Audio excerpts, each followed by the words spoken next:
नमस्कार, स्वागत है आपका जी न्यूज़ के इस खास प्रोग्राम में बजट स्पेशल ब्रॉडकास्ट दिल्ली के दिल कनॉट प्लेस से। आज हम आपके लिए लेकर आए हैं, कल इस सीरीज़ का पहला कार्यक्रम आपने देखा था यहीं कनॉट प्लेस से। आज इस सीरीज़ का दूसरा कार्यक्रम है और इत्तेफाक की बात देखिए, आज वसंत पंचमी है। आप सबको वसंत पंचमी की हार्दिक शुभकामनाएं। सरस्वती पूजा का आज दिन है और आज देश के सब लोग लक्ष्मी पूजन कर रहे हैं। सुबह से इंतज़ार कर रहे थे कि वित्त मंत्री जब बजट पेश करेंगे तो उनके पास कितनी लक्ष्मी आएगी। तो वित्त मंत्री जी ने बजट पेश कर दिया। बजट में कहा गया कि हमारा पूरा फोकस गरीबों पर है, किसानों पर है, मिडिल क्लास पर है, ईमानदार टैक्स पेयर पर है और देश की बुनियादी सुविधाओं के विस्तार पर है। कुछ बड़ी चीज़ें आपको जल्दी जल्दी बता दें क्या क्या बजट में कही गई। बजट में किसानों के लिए 10 लाख करोड़ रुपए देने का लक्ष्य रखा गया कर्ज के तौर पर और 5 साल में किसान की कमाई को दोगुना करने का वादा किया गया। 1 करोड़ परिवारों को बीपीएल यानी कि बिलो पॉवर्टी लाइन के दायरे से बाहर लाने का वादा किया गया। ईमानदार लोगों पर टैक्स का बोझ घटाने की कोशिश करेगी सरकार। 2018 तक देश के सभी गांवों तक बिजली पहुंचाने का लक्ष्य है। पॉलिटिकल फंडिंग पर भी सरकार ने एक बड़ा कदम उठाया। अब राजनीतिक पार्टियां 2000 रुपए से ज्यादा का चंदा नकद नहीं ले पाएंगी। पहले यह सीमा 20,000 रुपए की थी। सरकार का दावा है कि उसके इस बजट के बाद जो उसने तैयारी की है उससे अमीरों और बेईमानों की मुश्किलें बढ़ेंगी। 50 लाख से ज्यादा कमाने वालों को अब टैक्स के अलावा सरचार्ज देना पड़ेगा और 1 करोड़ के ऊपर कमाने वालों को 15% सरचार्ज हो जाएगा। आर्थिक अपराधों को लेकर भी सरकार सख्त दिखाई देती है। बजट में संपत्ति जब्त करने के लिए खासतौर पर उन लोगों की जो भाग जाते हैं देश छोड़ के, उसके लिए विशेष प्रावधान लाने की बात है और 3 लाख रुपए से ज्यादा कैश के लेन देन पर अब पाबंदी लगेगी। यानी सरकार ने इस बजट में पूरी तरह दिखाने की कोशिश की है कि वो ईमानदारों का विकास चाहती है, बेईमानों पर सख्ती चाहती है। पर क्या मोदी सरकार का ये बजट देश की उम्मीदों पर खरा उतरा है? क्या वाकई ये बजट इस वक्त की जो जरूरत थी 132 करोड़ भारतीयों की, उसको पूरा करने का एक दस्तावेज दिखाई पड़ता है? क्या इस बजट से इन तमाम लोगों ने जो कि नोटबंदी के दौरान बैंकों के बाहर, एटीएम्स के बाहर कई दिन तक, कई घंटों तक लाइनों में खड़े रहे, जितनी उम्मीद इस बजट से कर रहे थे वो इस बजट में पूरी हुई है क्या? तो इसी पर बात करने के लिए हमारे साथ मेहमानों का पूरा पैनल मौजूद है। कांग्रेस और बीजेपी दोनों पार्टियों के प्रवक्ता हमारे साथ हैं। सुधांशु त्रिवेदी, स्वागत है आपका, बीजेपी के प्रवक्ता हैं, और रंजीत रंजन, कांग्रेस के प्रवक्ता हैं, स्वागत है आपका, सांसद भी हैं। 3 एक्सपर्ट्स हमने आज बुलाए हैं। विजय सरदाना हमारे साथ हैं, इकोनॉमिस्ट हैं। नोटबंदी के दौरान भी उनको आपने जी न्यूज़ पर खूब देखा सुना और बजट पर भी लगातार पिछले कई दिन से वो हमसे बात कर रहे हैं। रंजन महापात्रा हमारे साथ हैं, पॉलिसी एडवाइजर हैं, भारत सरकार के मैनेजमेंट कंसल्टेंट भी हैं और CSR सस्टेनेबिलिटी जो पत्रिका है उसके संपादक भी हैं, स्वागत है आपका। और मृगेंद्र हमारे साथ हैं, फाइनेंशियल इंक्लूजन एक्सपर्ट है। सुबह से आप उनकी राय जी न्यूज़ पर सुन रहे हैं बजट एक्सपर्ट के तौर पर। तो सबसे पहले आमतौर पे क्योंकि सरकार से पूछा जाता है कि आज जो आपने बजट दिया उसको लेके आप क्या कहना चाहते हैं, हम उल्टे से शुरू करते हैं। पहले विपक्ष से आज पूछते हैं कि आज के इस बजट को रंजीता जी आप कैसे देख रही हैं? वैसे ही जैसे राहुल गांधी ने एक लाइन में कह के निपटा दिया कि कुछ नहीं है, या आप कुछ डिटेल इस पे बताना चाहेंगे? आप डिटेल सुनना चाहते हैं? जरूर, डिटेल सब सुनना चाहते हैं, इसलिए बुलाया, नहीं तो राहुल गांधी जी बोल दिया तो हम लोगों ने बोल दिया होता। आपका ये शो है ताल ठोक के, और मेरे ख्याल से फुल मेजॉरिटी में होते हुए बीजेपी ताल ठोक के गरीबों के लिए कर सकती थी। उन्होंने डीमोनेटाइजेशन गरीबों के लिए, एक्चुअली मैं कहूँगी कि उन्होंने कहा कि हम काले धन के लिए कर रहे हैं, पर गरीबों को ठोक दिया।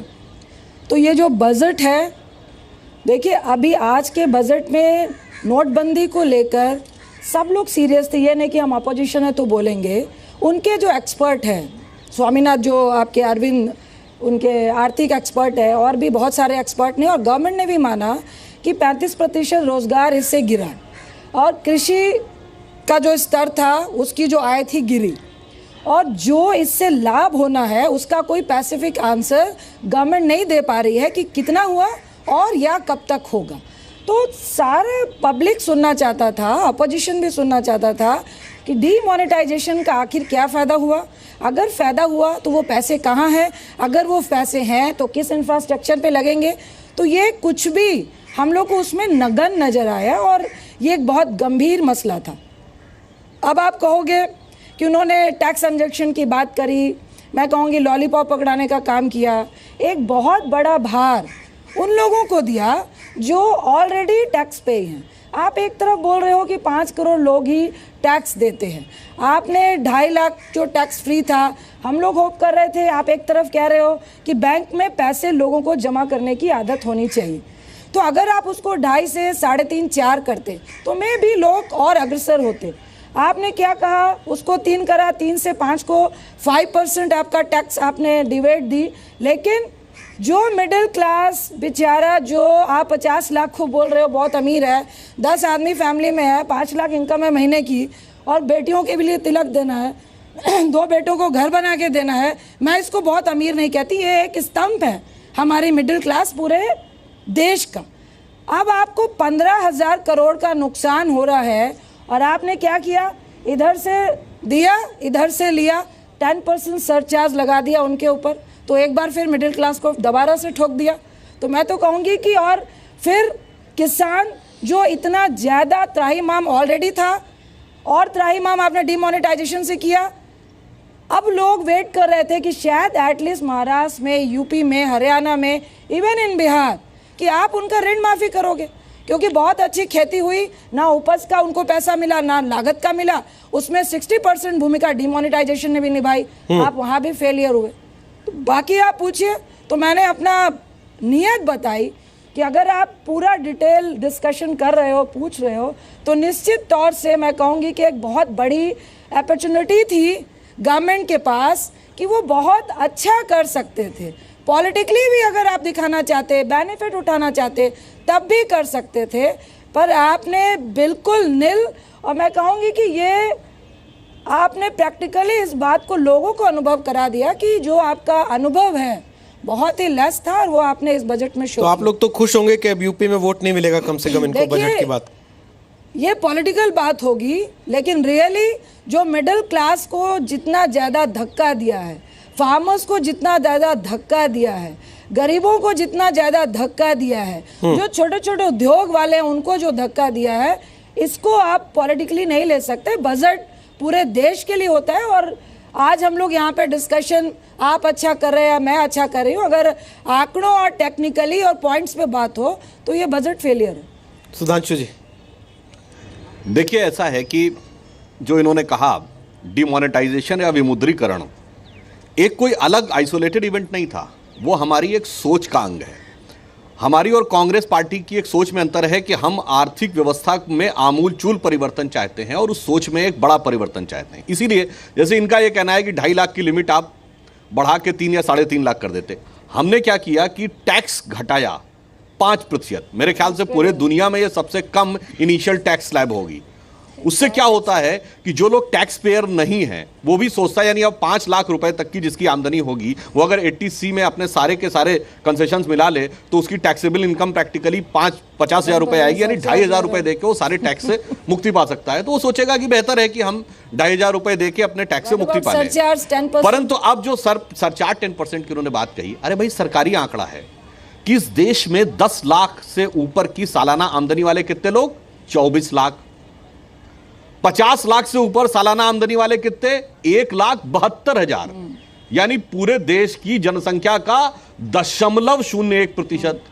तो भाई जो लोग बहुत ज्यादा कमा रहे हैं और 0.1% भी नहीं है, उनके ऊपर सरचार्ज लगाया है और बाकी लोगों को एक प्रकार से अवसर दिया है कि वो इस मुख्य धारा में शामिल हो। क्योंकि वित्त मंत्री ने और भी 1-2 चीजें बताई, आप ध्यान करिए। इस देश में 2 करोड़ से अधिक लोग विदेश यात्रा करते हैं प्रतिवर्ष, मगर 10 लाख से अधिक आमदनी केवल 24 लाख लोगों की है। यह बात तर्कसंगत लगती है क्या कि मतलब विदेश आदमी जा रहा है, खर्चा कर रहा है और उसकी औसत मासिक आमदनी 1 लाख रुपया महीना भी नहीं है। इसका अर्थ क्या हुआ? और इसमें एक और बड़ी मजेदार बात यह है कि जो लोग टैक्स पेयर हैं उनमें 85% सैलरीड वाले हैं, क्योंकि उनके पास बेचारों के पास स्कोप नहीं है अपनी सैलरी को छुपाने का। तो सरकार ने एक सोच बदलने का प्रयास किया है और अगर भारत को बड़ी महाशक्ति बनना है तो केवल 3% या 3.5% लोग टैक्स देंगे, उससे भारत बड़ी महाशक्ति बन सकता है, लोगों को सरकार की सुविधाओं का लाभ मिल सकता है। इसलिए हमने इसमें परिवर्तन करने की बात की। कुछ एक और, जैसे रेलवेज में 1 लाख करोड़ रुपए का सुरक्षा कोष किया, क्योंकि आज सबसे ज्यादा अगर समस्या है तो रेलवे की जो जर्नी है उसमें होने वाले जो एक्सीडेंट्स हैं उनको रोकने की आवश्यकता थी। रही बात किसानों का ऋण माफ करने की बात थी, तो आपको पता है कि बजट के ऊपर स्पष्ट रूप से चुनाव का माहौल है तो कहा गया था कि चुनावी राज्यों के लिए नहीं कर सकते। उत्तर प्रदेश के घोषणा पत्र में हमने स्पष्ट कहा है कि हमारी सरकार आने पे किसानों का सारा ऋण माफ किया जाएगा और जो गन्ना किसानों का 6,000 करोड़ का बकाया वो 120 दिनों के अंदर दिया जाएगा। तो मैं अगर ये कहना चाहूंगा कि कारपोरेट टैक्स को 30% से 25% पे लाने से लेके सबसे निचली सीढ़ी पर खड़े व्यक्ति को 1 करोड़ लोगों को बीपीएल से बाहर लाने के लिए मेरा यह कहना है कि एक व्यापक परिवर्तन है। जैसे डिमोनेटाइजेशन और कैशलेस सिर्फ ये नहीं है कि कागज का यूज हटाना, ये वैसा है जैसे किसी जमाने में आप चिट्ठी यूज करते थे, अब आप ईमेल यूज करते हैं। अब आप बताइए, चिट्ठी जाने में 3 दिन लगते थे, आने में 4 दिन लगते थे, 7-8 दिन लगते थे, अब आप मैसेज करते हो 7-8 सेकंड में जवाब आ जाता है। तो ये एक प्रकार से हमें नई टेक्नोलॉजी के साथ जोड़ के सोच में परिवर्तन करवाने वाला बजट। सर लेकिन आप टैक्स नेट में लाना चाह रहे हैं उस आदमी को जिसको आप खुद कह रहे हैं कि तनख्वाही टैक्स कट के मिलती है, जो टैक्स चोरी करके भाग जाता है सर, विदेश भी चला जाता है मृगांक जी, उसको टैक्स नेट में लाने की जरूरत है या मेरे जैसे इन जैसे लोगों को लाने की जरूरत है जिनकी जेब में तनख्वाही टैक्स कट के आ रही है? रोहित जी, इस मामले में हमको ये समझना पड़ेगा कि सरकार ने जो कदम उठाए हैं, लोअर तबके को रिलैक्सेशन दिया है, ये ठीक है अपनी जगह पे, इसको जायज़ माना जाना चाहिए। लेकिन जो सबसे ज़्यादा टैक्स अवॉइडेंस जो होता है वो आपका सबसे अपर क्लास जो है, अपर स्लैब में जो लोग आते हैं वहाँ टैक्स अवॉइडेंस होता है।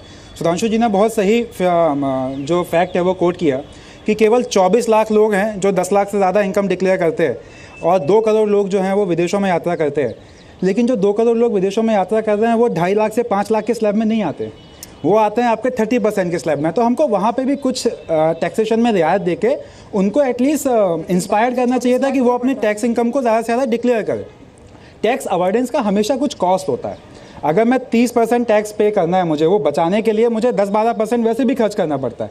अगर सरकार 15% 20% का एक टैक्स स्लैब डिसाइड करती है तो मेरे लिए आसान होगा कि मैं सारा टैक्स डिक्लेयर करके और वाइट इनकम अपनी शो करूं। तो उस लेवल पे भी काम होना चाहिए। मुझे लगता है कि आने वाले समय में हमको वहाँ पे भी कुछ जेन्युइन बदलाव देखने को मिलेंगे। विजय जी, आपका कमेंट जल्दी से बजट पे। देखिए, बजट में 2 तरीके से हमें देखना पड़ेगा कि कॉरपोरेट के लिए और फाइनेंशियल मार्केट्स के लिए क्या हुआ और एक आम आदमी के लिए क्या हुआ। अगर मैं आम आदमी की बात करूं तो उसमें सबसे पहली बात आती है महंगाई को लेकर। अगर हम महंगाई की बात करते हैं तो अगर आप बजट को ध्यान से पढ़ें, जो स्पीच में नहीं है बाकी कागज़ों में है, इस देश में ये बात सही है कि बजट में एग्रीकल्चर के ऊपर काफ़ी एलोकेशन हुआ है, पिछले साल भी काफ़ी कुछ हुआ था। लेकिन अगर आप ये देखें उसका इम्प्लीमेंटेशन और उसका रिजल्ट क्या आ रहा है, आपकी फूड प्रोडक्शन आज भी स्टेगनेंट है, बजट का डॉक्यूमेंट बोल रहा है। लेकिन जो पिछली बार हमने एग्रीकल्चर के लिए बजट दिया था हमने वो भी इस्तेमाल नहीं किया। दूसरी बात, जो हमने पिछली बार किसानों को ऋण दिया था, आप किसी को पैसा दे दो और उससे संबंधित जानकारी ना दो कि इसका उपयोग कैसे करना है। तो किसानों के लिए जो हमने 10 लाख रुपए एलोकेट किए हैं और किसानों को जानकारी देने के लिए, उनको शिक्षा देने के लिए, उनको किस तरह से इस्तेमाल किया जाए उस पैसे का, अगर आप वो एक्सटेंशन सर्विसेज नहीं देंगे तो किसान के लिए लायबिलिटी बनेगी। आपकी प्रोडक्टिविटी इंप्रूव नहीं हो रही है, आपका वाटर टेबल डाउन जा रहा है, आपकी सॉइल क्वालिटी प्रॉब्लम आ रही है। कहने का मतलब ये है कि हम बजट में तो पैसा एलोकेट कर रहे हैं लेकिन उसका यूटिलाइजेशन, उसका इम्प्लीमेंटेशन कैसे हो, इस पे कहीं बजट में ध्यान नहीं है। क्योंकि पहले भी जो आपने बजट दिया था पिछले साल भी, वो भी ढंग से इस्तेमाल नहीं हुआ। इस बार आप बढ़ा के दे रहे हैं, उसकी एफिशिएंसी क्या होगी ये नहीं पता। दूसरी बात, स्टेट गवर्नमेंट्स का जब तक आपको सपोर्ट नहीं मिलता है तब तक फूड सिक्योरिटी और फूड प्रोडक्शन इंप्रूव नहीं होता है। इस देश की आबादी हर साल 2 करोड़ बढ़ रही है लेकिन आपका फूड प्रोडक्शन नहीं बढ़ रहा है। अगर आपका फूड प्रोडक्शन नहीं बढ़ेगा, देश की आबादी बढ़ेगी तो महंगाई बढ़ेगी, उसको आप कैसे कंट्रोल करेंगे? तो कम से कम महंगाई के मुद्दे पे मुझे लगता है कि बजट साइलेंट है, पहली बात। दूसरी बात है शिक्षा की। इस देश में हमने शिक्षा के परिवर्तन की बात करी लेकिन जो आमूलचूल परिवर्तन है, हम एक तरफ शिक्षा की बात कर रहे हैं, दूसरी तरफ हम सेपरेटली स्किल डेवलपमेंट की बात कर रहे हैं। हम इन दोनों को इंटीग्रेट करके यूजफुल एजुकेशन क्यों नहीं बना सकते? एजुकेशन सिस्टम अलग है, स्किल डेवलपमेंट अलग है। इसका मतलब जो एजुकेशन हम दे रहे हैं उससे स्किल इंप्रूव नहीं हो रहा है, उसके लिए हम सेपरेट बजट एलोकेट कर रहे हैं। तो मुझे लगता है ये एक सोच का विषय है जिसको सरकार को देखना पड़ेगा। तीसरी बात है हेल्थ केयर को लेके। बहुत अच्छी बात कही इस बजट में कि हम जेनेरिक दवाइयों के ऊपर जोर देंगे, वो सस्ती होती हैं लेकिन उनकी गुणवत्ता, आज भी आप जाइए जेनेरिक दवाइयाँ कोई दुकान वाला नहीं रखता है, हर आदमी ब्रांडेड दुकान, हर आदमी महंगी दवाइयाँ रखता है जिसमें मार्जिन अच्छा है। क्या इस पर सरकार कानून लाएगी कि 50% दवाइयाँ हर दुकान वाले को जेनेरिक रखनी पड़ेंगी, या उसकी दवाई के लिए मुझे 5 किलोमीटर दूर जाना पड़ेगा अगर एक टैबलेट लेनी है, क्योंकि मेरे मोहल्ले वाला तो कोई रखने को तैयार नहीं है। तो कहीं ना कहीं पूरे सिस्टम को एक ओवरव्यू करके देखने की जरूरत है कि अगर हम, बजट की नीयत अच्छी है, मैं नीयत पे शक नहीं कर रहा हूं, लेकिन उसकी जो एग्जीक्यूशन, जो उसका इंप्लीमेंटेशन है, वो आम जनता तक कैसे पहुंचेगा, उनके वेलफेयर में कैसे पहुंचेगा, इस पे देखना पड़ेगा। और तीसरी बात है हाउसिंग को लेके, आज मकान इतने महंगे हो गए, आप उसमें ब्याज 2% कम कर देंगे, क्या फायदा। सबसे बड़ी बात है कि इतने महंगे मकान हैं क्यों इस देश में? क्या इतना सीमेंट महंगा हो गया, लोहा महंगा हो गया, क्या जमीनें महंगी हो गई, या लेबर महंगी हो गई? क्या इतना महंगा हुआ कि जो घर पिछले 4 साल पहले 25 लाख का था आज 50 लाख का हो गया? ऐसा क्या महंगा हुआ? क्या इस पे कोई कानून बनेगा? जैसे हम एसेंशियल कमोडिटी की बात करते हैं कि इससे ऊपर आप महंगाई नहीं करेंगे, क्या मकानों की रेट के ऊपर भी कोई कानून बनेगा कि कैसे रेट तय हो, या जो बिल्डर चाहे जैसे चाहे उसको बेचे? क्योंकि ये शॉर्टेज है इस देश में, और उसका फायदा अगर बिल्डर उठा रहे हैं और दूसरी तरफ हम खर्चा बढ़ा रहे हैं, ब्याज बढ़ा रहे हैं, और फिर कहते हैं हम आपको 2% का रिबेट दे देंगे। तो मुझे लगता है आम जनता से संबंधित जो सवाल हैं उनको पूरी तरह से देखने की जरूरत है। सिर्फ ये कहने से कि हमने बजट एलोकेट कर दिया से काम नहीं चलेगा, उसके एग्जीक्यूशन, इम्प्लीमेंटेशन का पर ध्यान देना पड़ेगा, क्योंकि इस देश में फेलियर इम्प्लीमेंटेशन में ही होता है। पैसा इस देश में कभी कम नहीं था, लेकिन कहीं पे नीयत की कमी थी, कहीं पे जागरूकता की कमी थी, और कहीं काम नहीं करने की नीयत थी। मेरे ख्याल से उसको एड्रेस करने की। रंजन साहब, जल्दी से आपसे एक कमेंट लेता हूं, उसके बाद डिबेट खुल जाएगी थोड़ी सी। एक्चुअली काफी आपको लगता है जो बात रंजीता रंजन ने कही कि अनुभवहीनता थी सरकार की, वो नजर आ गई इस बजट से? सीधी बात करो, आपका जो सवाल बेसिकली था कि बजट से आम लोगों का उम्मीदें पूरी हुई या नहीं हुई। बहुत आम आदमी आने के साथ साथ सारे पॉलिटिक्स आ जाती है। जब पॉलिटिक्स आ जाती है तो रिएक्शन पॉलिटिकल कुछ होता है, और हम लोग टेक्निकल लोग हैं, हम एक्सपर्ट लोग हैं, हम अपने बात अलग करेंगे। सो आई विल नॉट रिएक्ट। मैं पॉलिटिकल बात है या नहीं इसके बारे में रिएक्शन नहीं दूंगा।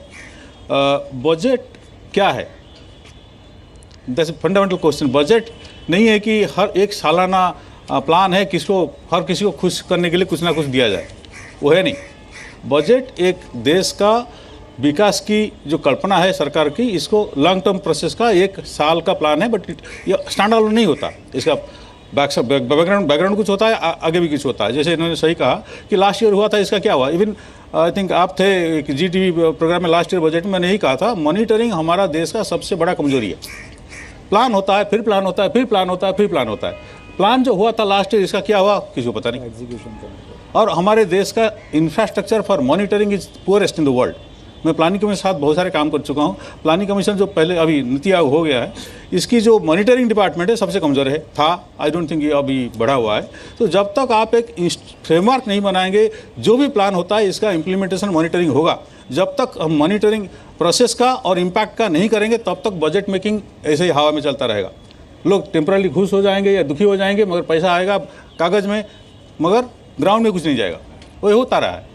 मैं प्लानिंग से लेकर एग्जीक्यूशन तक इन्वॉल्व रहा हूं, तो आई नो द प्रोसेस में क्या क्या कमी होता है, मगर इसमें ब्यूरोक्रेसी आ जाती है। जब तक हम इवन मैं एक रिकमेंडेशन में प्लानिंग कमीशन ने कहा था about 10 years back, 4% of every penny spent और every amount spent by government of India should be earmarked for monitoring evaluation. जब तक आप मॉनिटरिंग के लिए कोई रखवाली नहीं करने वाला होगा, हर कोई गड़बड़ करेगा। अब तो हमारा सिस्टम है नहीं। जो ने कहा सही कहा, मैं अभी बात कर लेता हूँ systemic issue. Development is a systemic issue.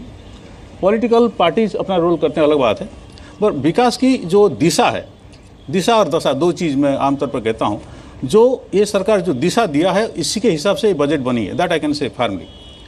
इसमें सेक्टर वाइज जो कमिटमेंट था हुआ है, और एसेंशियल जो बैकग्राउंड है, मैं बैकबोन कहूँगा बजट का, रिफॉर्म और black money control.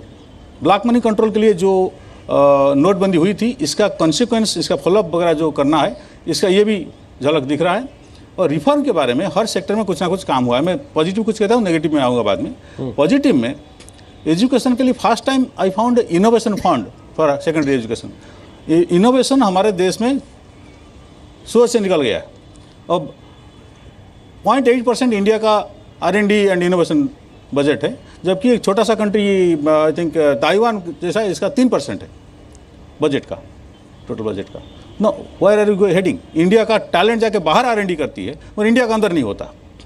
That's a major weakness. But the fact remains, मैं पॉजिटिव में पहले कर देता हूँ। रेल कोच जो हमारा आम आदमी रेलवे में यात्रा करता है, जो रेल कोच का हालत जो है, अभी बजट में आज जो डिक्लेयर हुआ है कि एक स्कीम होगा, हर कोच का कंप्लेन रिजोल्यूशन होगा।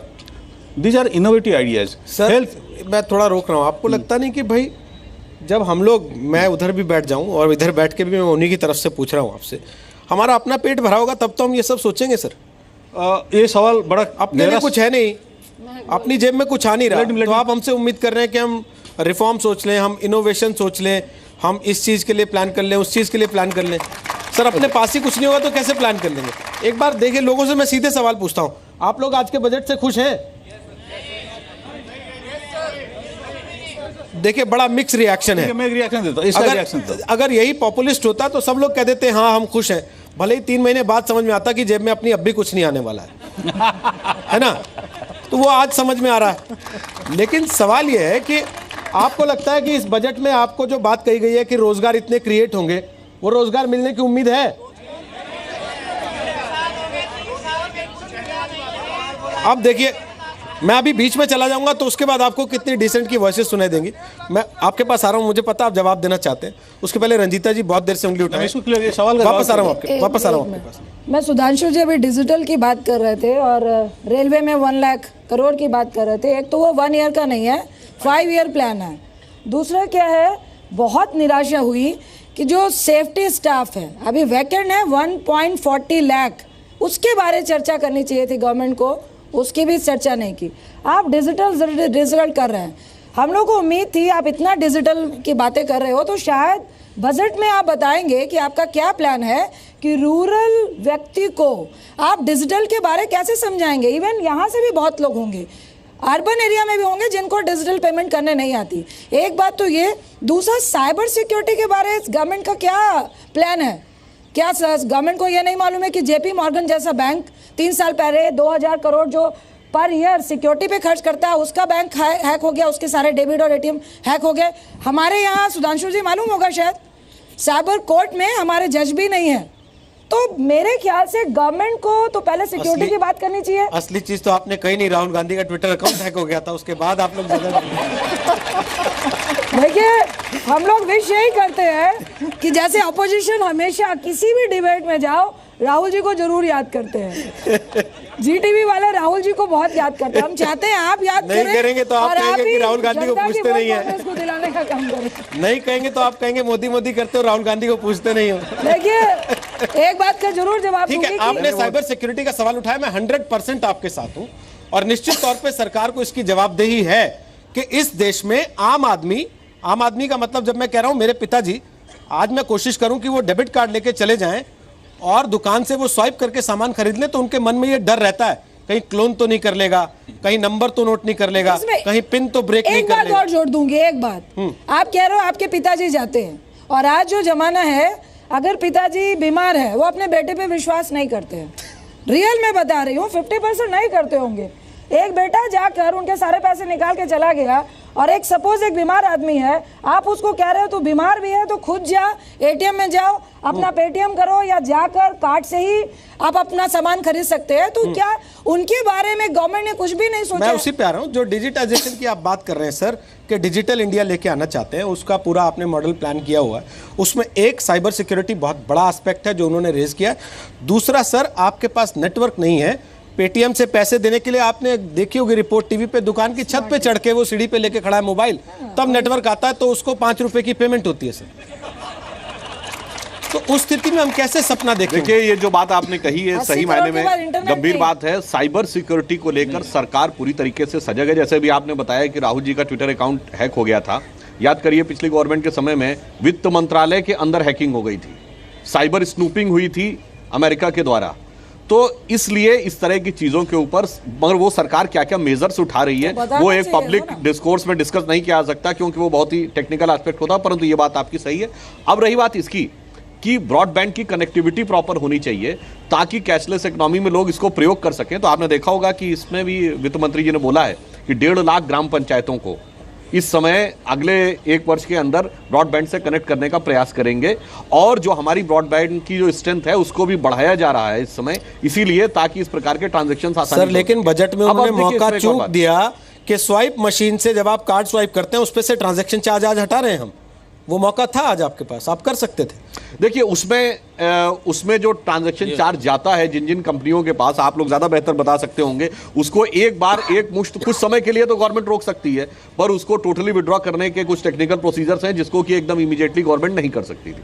अब देखिए जो इन्होंने एक बात कही कि जब तक उस व्यक्ति के पास कुछ है ही नहीं तो उसे खर्च करने के लिए या आप टैक्स नेट में लाके करेंगे क्या। तो हमने देखिए बहुत सोच शुरू से रखी। ये जो जनधन अकाउंट थे तो क्या हुआ, 21 करोड़ से अधिक लोगों ने जनधन अकाउंट खोले ना, तो जब उन लोगों के पास अकाउंट आया तब तो हम उसमें डायरेक्ट सब्सिडी दे पाएंगे। दूसरी बात, अब गरीब आदमी के पास जब कुछ है नहीं तो आप किससे कहेंगे। अब देखिए प्रधानमंत्री के प्रति लोगों का विश्वास देखिए, एलपीजी मामले में प्रधानमंत्री ने कहा, लोग कहते हैं भाई और दो, प्रधानमंत्री ने कहा गिव इट अप। जिन लोगों के पास अच्छी इनकम है वो एलपीजी की सब्सिडी छोड़ दें, 1 करोड़ से अधिक लोगों ने छोड़ दी, उसी से उज्ज्वला योजना चली और गरीब लोगों तक बात पहुंची। यानी हम लोगों ने इस बात को इंश्योर करने की कोशिश 80 करोड़ के पास इंटरनेट नहीं है, क्या उसकी बात फाइनेंस मिनिस्टर को करनी चाहिए थी कि नहीं? मैं इसका भी जवाब दे रहा हूं। जब डिजिटल पेमेंट की बात की तो 22 करोड़ के पास मात्र स्मार्टफोन है, तो वो क्या प्लान है? क्या मैं उसका भी जवाब दे रहा हूं।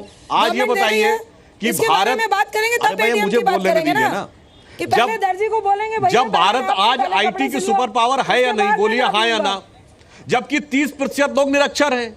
जब आपके नेता स्वर्गीय राजीव गांधी लाए थे कंप्यूटर, उस समय तो 80% लोग निरक्षर थे। तो आपके हिसाब से तो इंतजार करना चाहिए 50 साल। एक प्रक्रिया होती है जिसके तहत आदमी आगे बढ़ता है। सोच थी, पर आप बहुत फास्ट चल रहे हो। आप कहते हो हम नहीं, हम तो फास्ट चलते ही हैं, यही तो अंतर है कि आप जिस आपकी रफ्तार और हमारी रफ्तार में भारी अंतर है। नहीं तो क्या जी अगर जवाब दे सके तो ताली बजवाइए। नहीं तो क्या स्पीड, आप चाइना को तो 40% का मुनाफा दे रहे हो। नहीं रंजीता जी, 80% मेरा एक सवाल है ना, इंटरनेट कैसे पहुंचेगा? मेरा एक सवाल है सुधांशु जी, रंजीत मेरा एक सवाल है, तो भाई क्या स्पीड ऐसी होनी चाहिए कि 1971 में नारा दे गरीबी हटाओ और 2017 तक भी नारा वही रहे कि गरीबी हटाओ, और गरीबी हटे नहीं, गरीबी बढ़ती चली गई। सुनिए सवाल मैं आप दोनों से पूछ रहा हूं क्योंकि हर बार हर बजट में हम गरीबी हटाते रहेंगे और गरीबी हटेगी नहीं कभी भी, उतनी गरीबी बढ़ती चली जाती है। सुनिए ऐसा है, सन 71 में नारा आया गरीबी हटाओ और 2013 में यूपीए ने कहा कि 2/3 लोगों को खाद्य सुरक्षा चाहिए।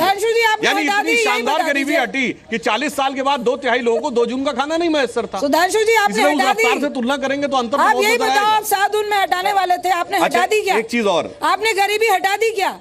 2 करोड़ को हर साल नौकरी दे दी क्या? आपको 50 साल मौका मिला, हमें अगर 10 से 15 साल मौका मिला तो गरीबी की स्थिति में पूरी तरीके से परिवर्तन आ जाएगा। 100 दिन में करने वाले थे, आप 10 साल एक और चीज सुनिए, एक मैं फैक्ट और बताता हूं। आपने 2 करोड़ युवाओं को नौकरी दी क्या हर साल? आपने 35% और नौकरी ले ली आपने, हमने कम से कम ये तो नहीं किया ना सर। आप बताओ ना, नौकरी दे रहे हो? मैं जवाब दूं। देखिए मुद्रा योजना के तहत 3.25 करोड़ लोगों ने 10,000 से लेके 10 लाख तक का ऋण लिया है। यही हमारी आपकी सोच में अंतर है। अगर किसी ने 2 लाख, भाई इस तरह डिस्टर्बेंस करेंगे तो भाई वो भी कम हो गई। जवाब तो सुनिए उनका, आप बात सुनिए ना रंजीत जी। अब आप देखिए, आप बोल रही थी मैं हस्तक्षेप कर रहा था क्या? बताइए, आप बोल रही थी मैं हस्तक्षेप कर रहा था क्या? तो मुझे रंजीता रंजन जी उनका जवाब सुन लीजिए। नहीं पसंद होगा, आपका टर्न आया, आपको जो उचित जनता अपने आप तय कर लेगी। यूपी में वोट नहीं देगी इनको ना, वो तो नहीं देगी। और क्या, सुन लीजिए, जवाब सुन लीजिए। जनता सब समझती है आजकल। अभी जनता पूछ देगी कि मोदी जी ने कहा था कि नोटबंदी के लिए 50 दिन दे दो, उसके बाद मुझे जिस मर्जी चौराहे पे फांसी चढ़ा देना। पूछ लेगी जनता जब बीच में जाऊंगा तो थोड़ा सा सब्र रखें, उनका जवाब भी सुन ले कम से कम। सर बोले। देखिए मेरा कहना था जॉब क्रिएशन पे मुद्रा योजना के तहत 3.25 करोड़ लोगों ने छोटे ऋण लिए, 10,000 से 10 लाख। इसका मतलब जिसने 2 लाख 3 लाख का ऋण लिया, तो अगर हम ये मान लें कि औसतन 1 जॉब भी क्रिएट हुआ होगा, इसका मतलब 3 करोड़ जॉब या तो क्रिएट हुए या क्रिएट होने की स्थिति में। जॉब का मतलब नौकरी, और जॉब का मतलब आपका स्वयं का व्यवसाय, और चाहे छोटा ही एंटरप्रेन्योर। ये एक सोच में अंतर है जो हमारी और इनके। इसीलिए देखिए इंप्लीमेंटेशन की एक बड़ी अच्छी बात कही थी। मनरेगा में पिछले साल जो इनकी सरकार के समय 40,000 करोड़ का आवंटन था, खर्च हुआ 29,000 करोड़। हमारे टाइम में 38,000 करोड़ का आवंटन था, खर्च हुआ 47,000 करोड़। की बात कर रहे हैं। तो आज इसलिए इस बार किया 48,000 करोड़ हमने आवंटित, ये अंतर होता है। इसीलिए आपने कृषि की बात कही, जहां जहां भाजपा लंबे समय तक रही उन राज्यों में लगातार कृषि विकास की दर 10% से ऊपर है। उत्तर प्रदेश में 4% और मध्य प्रदेश में 3.25% थी हमारी सरकार आई, आज 19%, जबकि उत्तर प्रदेश में कृषि की स्थितियां मध्य प्रदेश से बेहतर है। इसलिए लंबे समय मौका मिले तो हम परिवर्तन करके दिखाते हैं भाई। उन्होंने कृषि की बात बड़ी गंभीरता के साथ उठाई थी। अगर वाकई इनके पास ऐसे मॉडल्स हैं जो मध्य प्रदेश का मॉडल है जैसा वो कह रहे हैं अभी, तो उसको देश में लागू करने में क्यों हिचकते हैं? फिर देश में भी लागू कर देते। देखिए, यही बात इस सबसे चिंता की बात यह है कि एग्रीकल्चर एक तरफ से स्टेट सब्जेक्ट है। अब किसी राज्य ने अपनी तरफ से मेहनत करी और उसका किया, वो रेप्लिकेट नहीं हुआ। बाकी राज्य जो बीजेपी के आज करीब 12 राज्य हैं, वहाँ डेवलपमेंट नहीं है। एक मध्य प्रदेश जनता ने वो तो गुजरात मॉडल देख के दिया था ना सर। मैं वही आपसे कह रहा हूँ कि वैसा ही हो जाएगा इंडिया भी। उन राज्यों को देखें, मैं वही आपसे कह रहा हूँ रोहित जी की दो बातें इंपॉर्टेंट है यहाँ पे। पहले हम बात कर रहे थे डिजिटल इकोनॉमी को लेके। इस देश में करीब 6-6.5 लाख गांव हैं, 1.25 लाख बैंक ब्रांचेस हैं, जो ज़्यादातर 70% ब्रांचेस शहरों में हैं, करीब 1.25 लाख के आसपास पोस्ट ऑफिस हैं। आज 6.25 लाख गाँव में अगर आप ये कहें कि 1.25 लाख बैंक ब्रांचेस भी अगर एक गांव में एक भी है, तो आज भी 5 लाख गांव ऐसे हैं जहां बैंक नहीं है। आप ऐप्स बना रहे हो, भीम बना रहे हो, उसको कनेक्ट किससे करोगे? पहली बात। दूसरी बात, इंटरनेट और बाकी चीज़ें हमने कही। आज ब्लाइंड जो आदमी है वो ई कॉमर्स या इंटरनेट टेक्नोलॉजी कैसे यूज़ करेगा? उसके लिए क्या प्रावधान है? एक जो आदमी नेत्रहीन है उसके लिए क्या प्रावधान है? आज तक ये सरकार ने नहीं बताया। तीसरी जो सबसे बड़ी बात है, सुधांशु जी ने बड़ा अच्छा एक एग्जाम्पल दिया कि पहले आप चिट्ठी भेजते थे, आज आप ईमेल भेजते हैं। साहब, चिट्ठी में पैसा लगता था, ईमेल फ्री है। करेंसी में मेरे को कॉस्ट नहीं लगती थी। आप डिजिटल में, आप पेमेंट में मेरे से 2% एक्स्ट्रा कटवा रहे हो। किसकी जेब में जा रहा है? हिंदुस्तान में सिर्फ 3 इंटरनेट कंपनियां हैं जो टेलीकॉम देती हैं। या तो इंटरनेट हर एक को मजबूरी हो गया लेना, तो एक तो उन 3 कंपनियों के अकाउंट में मेरे को पैसे डालने महीने के 100 रुपए कम से कम। फिर ऐसे करीब 20 बैंक हैं मैक्सिमम जो पेमेंट दे रहे हैं। तो 130 करोड़ लोग हर रोज अगर वो ट्रांजैक्शन करते हैं, 2% ये करीब 25 कंपनियों के खाते में डाल रहे हैं। मैं ये कह रहा हूं कि अगर आपको पता है कि टोटल ट्रांजैक्शन का कॉस्ट इस देश में, आज अगर ट्विटर फ्री चल सकता है, जीमेल फ्री चल सकता है, तो भारत सरकार एक ऐसा सर्वर क्यों नहीं खड़ा कर सकती कि जिसमें ट्रांजैक्शन फ्री हो जाए और सारे बैंक उस पर कनेक्ट हो? मतलब आप ले आए कि कुछ ना कुछ अंबानी अडानी की जेब में जा रहा है फिर से यार। ये तो मैं देख ही रहा हूं क्योंकि बिल आता है मेरे पास ना, किसी की जेब में तो जा रहा है। ठीक है, मृगांक आप कुछ कहना चाह रहे हैं बीच बोलिए। जी, मैं इसमें 2 चीज़ें जोड़ना चाहूँगा। एक तो इंफ्रा को लेकर के इतनी बात हो रही है, डिजिटल पेमेंट्स को लेकर के इतनी बात हो रही है। मैं उसमें एक फैक्ट जोड़ूंगा। हमारे देश के 80% जो फाइनेंशियल ट्रांजैक्शन जो होते हैं वो उस देश के 60 बड़े शहरों में होते हैं, जहाँ पे बैंक्स हैं, जहाँ पे प्रॉपर इंफ्रा है, इंटरनेट है, सब कुछ है। तो हम एक्चुअली किसके नाम पे क्या सुविधा चाह रहे हैं? हम असम के कुछ लोगों को जहाँ पे आज इंटरनेट नहीं पहुँचा है उनके नाम पे बाकी सब लोगों को कैश की फैसिलिटी देना चाहते हैं क्या? ये एक बार हमको तय करना पड़ेगा। डेफिनेटली सरकार को इंफ्रास्ट्रक्चर पे काम करना होगा, आपको इंटरनेट डेवलप करना होगा, आपको बैंक्स डेवलप करने होंगे, लेकिन सरकार ने अभी तक कैश को बंद नहीं किया। कैश अभी भी है उस छोटी जनसंख्या के लिए। उनकी आज जो 2/3 लोगों की हम बात कर रहे हैं जिनको फूड सिक्योरिटी दी गई है, उसमें से कितने लोगों को दिन में 2000-3000 ट्रांजैक्शन करने की ज़रूरत होती है? वो तो बेचारे कमाते ही महीने में 2000-3000 हैं, उनका तो काम वैसे ही कैश में चलना है। 200 रुपये कमाते हैं, उसको खर्चा करते हैं, तो उनको ना ऐप की ज़रूरत है और ना उनको बैंक जाने की ज़रूरत है, उनके लिए तो कैश अवेलेबल है। दूसरी एक और बहुत बड़ी बात है जो हमेशा से कहीं ना कहीं हम सब लोगों के देखने में छूट जाती है।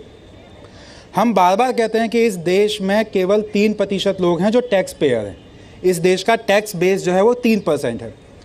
मैं ये पूछना चाहता हूँ कि बाकी जो 97% लोग हैं जो जब माचिस लेते हैं, जब चाय पीते हैं, जब बस में सफ़र करते हैं, वो जो टैक्स भरते हैं वो 97% आपने किस ब्रैकेट में डाले हुए हैं? ये सवाल मैं ज़रा इसका जवाब मैं चाहता हूँ। इस देश की आयरनी है कि हमारे यहाँ एक भिखारी भी, गरीब किसान इन सब की बात छोड़ दीजिए, एक भिखारी भी अगर भीख मांग के 100 रुपये इकट्ठा करता है तो कुछ ना कुछ वो टैक्स भरता है। सो हमको ये कहना चाहिए कि डायरेक्ट टैक्स पेयर जो है, इनकम टैक्स पेयर जो है वो 3% है, से ज़्यादा है, लेकिन इनडायरेक्ट टैक्सेस जो पेयर है वो 100% बेस है। हमको ये एक्नॉलेज करना चाहिए, लोगों को बताना चाहिए कि भाई आप सब लोग टैक्स पेयर हैं। हम ब्रेक पे जाने वाले हैं, उसके पहले रंजन साहब एक छोटा कमेंट आपसे जरूर लूंगा। हमारी समस्या जो है दो तरह का, एक है डायरेक्शन पॉलिसी लेवल का, दूसरा ट्रांजैक्शन इशू। ये सारे जो जितना सारे डिस्कस हो रहा है अभी, ये ट्रांजैक्शन इश्यूज। मैं आप लोगों को पूछता हूँ, आप लोग बड़ा ताली बजाई थी उस समय कि हमें इमीडिएटली क्या मिलने वाला है। आप सर्दी का मौसम है, आप कितने लोग 4 बजे उठ के एक्सरसाइज करते हो या पार्क जाते हो वॉक करने के लिए? कितने %? कितने लोग? 1-2%?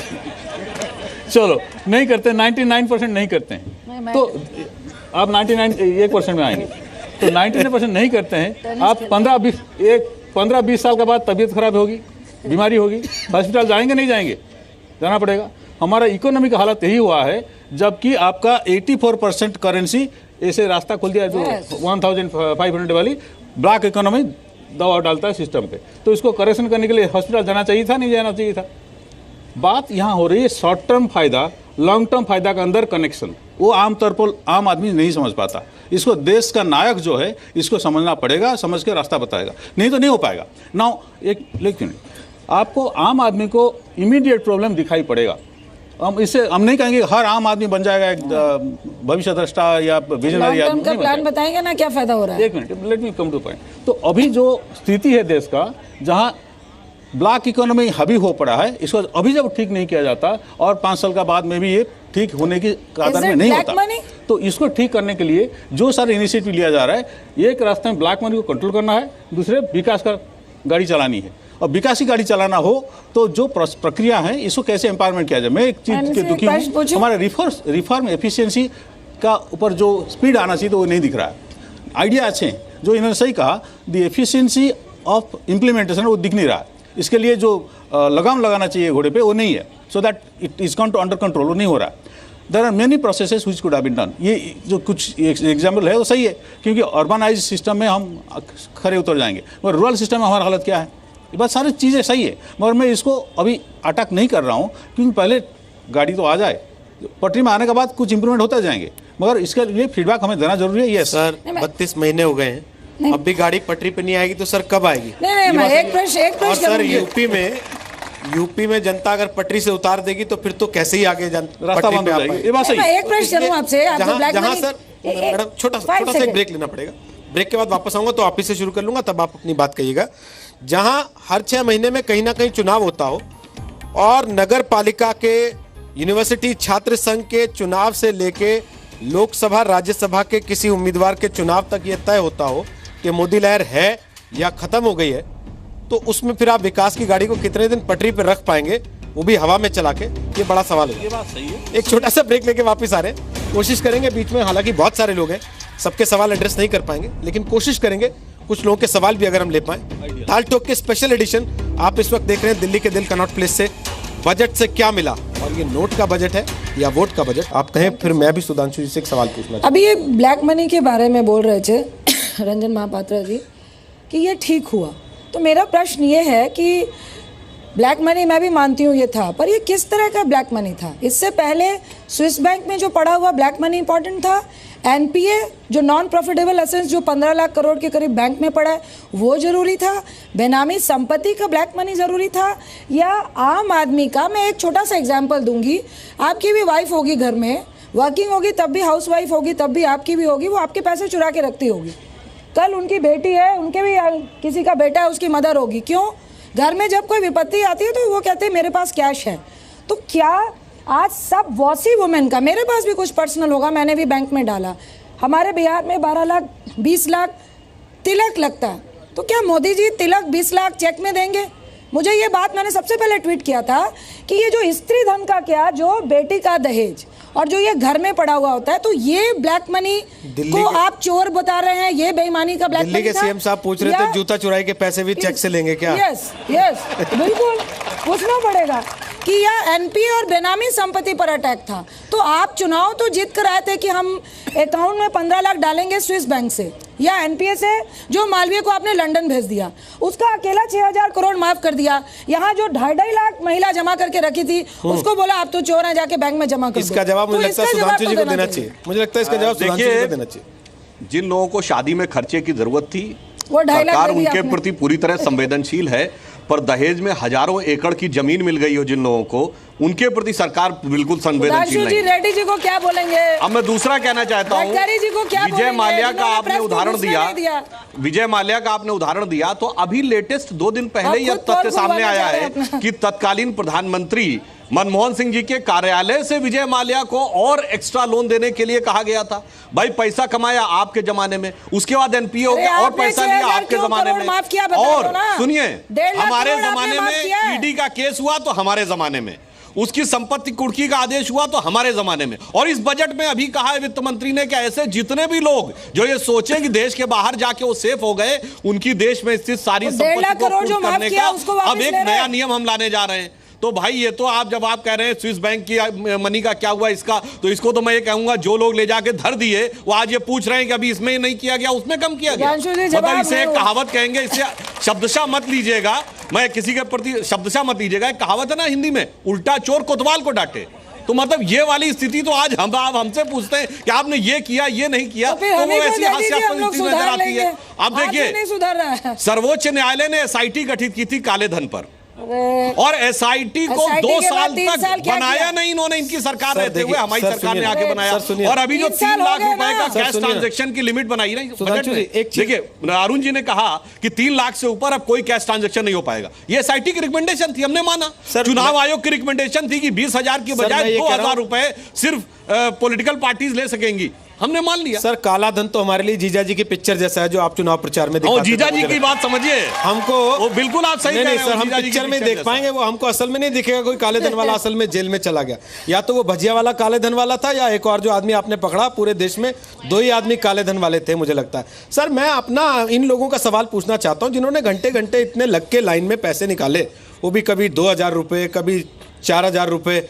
सर नोटबंदी में हमने इतनी मुसीबतें झेली, भाई इनाम नहीं देना था, कम से कम हमारी मजदूरी जितना ही दे देते वापस के, इतने घंटे तुम लोग खड़े रहे, दिहाड़ी के हिसाब से तुम्हारा इतना बनता आ गया आपको। राहुल ये जी तो कर लेते कम से कम। राहुल जी ने मांगा था आपका मजदूरी, मैं राहुल जी का नाम लेता फिर आपको बुरा लग जाता। देखिए अभी आपने जो बताया था आपके विशेषज्ञ महोदय ने कि कुछ चीजें ऐसी होती हैं जिनका लॉन्ग टर्म में आपको प्रभाव समझ में आता है, एकदम इमीडिएट तात्कालिक प्रभाव नहीं समझ में आता है। और आप कहेंगे कि भाई ऐसे किसी का उदाहरण दीजिए, भाई आज का उदाहरण देंगे तो आप कहेंगे जी 5 साल बाद होगा नहीं होगा मुझे क्या पता। तो मैं पुराना उदाहरण देता हूं। पहले इनकम टैक्स रिटर्न जब फाइल होता था तो ये आपकी मर्जी थी कि आप जितनी चाहे अपनी इनकम शो कर दें। ये 2001 में हमारी पिछली सरकार में ही यह नियम बदला था।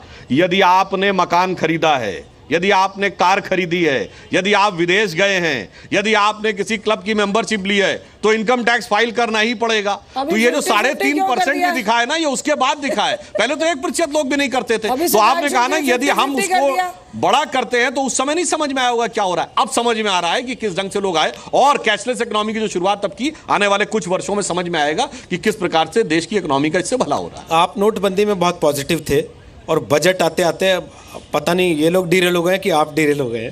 मैं फिर भी एक कमेंट आपसे लास्ट लेना चाहता हूँ समय खत्म होने के बावजूद, क्या इसको सोशल क्रांति माने जैसा ये बताने की कोशिश कर रहे हैं? देखिए हम बात कर रहे हैं कि जो नोटबंदी हुई इसका लॉन्ग टर्म पॉजिटिव प्रभाव पड़ेगा।